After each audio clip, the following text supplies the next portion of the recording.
మందలిస్తాడు. ఇతరులు ఎవరైనా తండ్రిని తిట్టితే తాను మందలిస్తాడు, తాను మందలిస్తాడు, తాను తాను తండ్రిని అంటాడు. మళ్ళీ అంటే అదొక స్ట్రాటజీ. అంటే మనిషికి ఎవరికి విసుగురాదు, అరే నా బతుకు ఇట్లా అయిపోయింది అనుకుంటుంటాడు అప్పుడప్పుడు రాముడు కూడా. అందులో రాముడిని ఒక మనిషిగా చూడాలి మనం. అయితే రాముడిని ఒక కాలాంతరాలలో మనకు ఒక కొన్ని ఆదర్శాలకి బహుశా అన్ని 14 ఏళ్ళు తిరిగాడు అనేటువంటిది కావచ్చు, తండ్రి వాక్య పరిపాలన అనే ఒక విలువ కోసం కావచ్చు దాన్ని రూపొందించారు. ఈరోజు రాముడు నాకెందుకు దేవుడు అనేటువంటి దానిని మనం అడగలేం, కానీ రాముడి పేరు మీద జరుగుతున్నటువంటి అధికారాన్ని మాత్రం మనం తిరస్కరించాల్సిందే. అయితే అట్లా తిరస్కరించడానికి కావలసిన ధైర్యాన్ని ఇచ్చేది మనకు సాహిత్యం. సాహిత్యము మళ్ళీ మళ్ళీ చదువుకోవడం, అది ఏ మిత్తుని మనకు క్రియేట్ చేసి పెడుతున్నది. దీనిని బహుశా మనం తెలుగు సాహిత్యకారులు అందరం కూడా దీనిని ప్రచారం చేయాలి. రాముడు ఎందుకు వద్దనాలి, రాముడి పేరు మీద జరుగుతున్న ఆధిపత్యాన్ని ఎందుకు వద్దనాలి అనడం కోసం మనం చేయాల్సిన పనికి రామాయణం నుంచి మనం ఉదాహరణలు తీసుకుంటూ పనిచేయాల్సినటువంటి అవసరం ఉందేమో.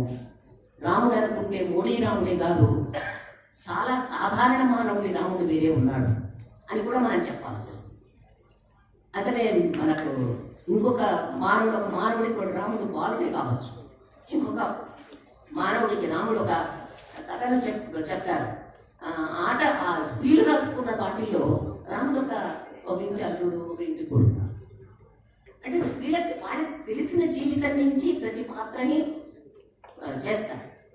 అందువల్ల ఆ కోణం నుంచి చూసినప్పుడు ఈ రోజున ఒక ఆదివాసీ విధ్వంసం వైపు జరుగుతున్న దాడుల నేపథ్యంలో అయితే నాకు మళ్ళీ వాల్మీకి రామాయణం కొత్తగా చదవలసినటువంటిది అనిపించింది.